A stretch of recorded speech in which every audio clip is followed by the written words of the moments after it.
lives can change in a split second, and in an emergency, every second counts. When one young Valley man was accidentally shot in the neck and flown to Community Regional Medical Center, he says his emergency flight nurses were able to give him blood on the way to the hospital and saved his life.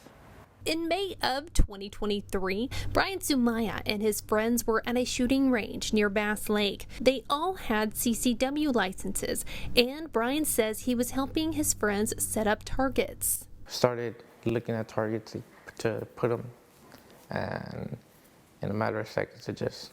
Zumaya was shot in the neck by an accidental discharge. His friends immediately called 911.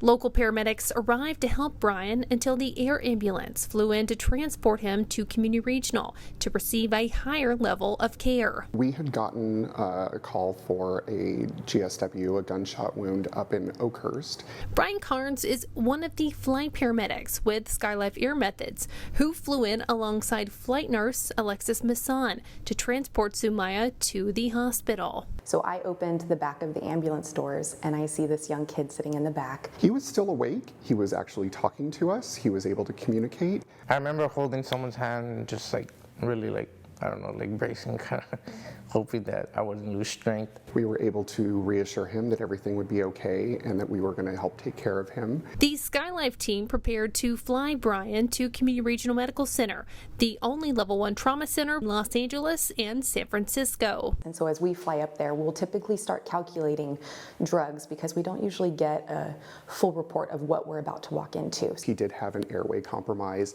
plus there were the internal injuries that were also compromising his circulation. Brian and Alexis had to intubate Zumaya to help him breathe and gave him blood to help maintain his levels as they were flying to the hospital in downtown Fresno. And it's really just you and your partner, whether it's another nurse or a flight paramedic, and it's on you guys to make these sometimes life-altering decisions. Because of Skylife's quick response and the blood transfusion received in the air, Zumaya was still alive when he arrived to Community Regional and was rushed into trauma. He came in via Skylife, which is our air transport, and actually en route they were able to intubate him prior to him getting to us.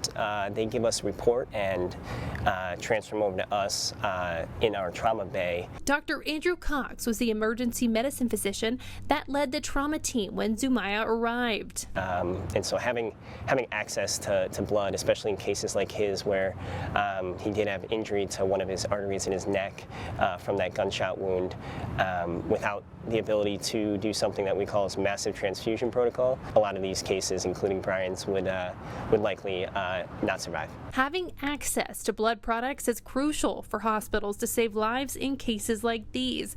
But once Zumaya was stable again, he would need to undergo extensive physical and speech therapy. I learned how to swallow again there, how to walk, how to talk. After spending 20 days in the hospital, Brian is now home and working towards getting back to living his life once again. Every patient that comes in this door is suffering some aspect of the worst day of their life. Before all this, you just kind of see a building like a hospital. You don't really think of stories that people could be going through.